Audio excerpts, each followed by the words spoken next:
পিস্তল দুই পকেটে নিয়ে ঘুরতাম এক সময়। 8 জন 10 জন বডিগার্ড থাকতো, সাথে 8-10 জন বডিগার্ড, প্রত্যেকে অস্ত্রধারী ক্যাডার। আরে বাহিনী পুষতাম তো, বোঝেন না? বাপের তো টাকার অভাব ছিল না, টাকার অভাব ছিল না তো বাপের, বাহিনী পুষতাম।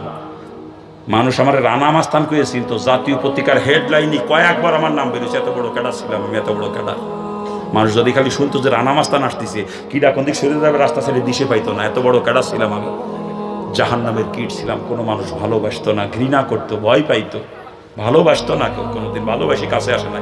ডাক দিলি দূরতে চলে হাঁপাতি চলে আসতো কাছে, ভয়তে খালি, কেউ ভালোবাসতো না, ঘৃণা করতো।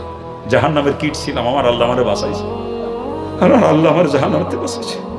সারা জীবন যদি সেজদায় পড়ে থাকি, কোনোদিনই শুকরিয়া আদায় করে শেষ করতে পারবো না। জাহান্নামের কীট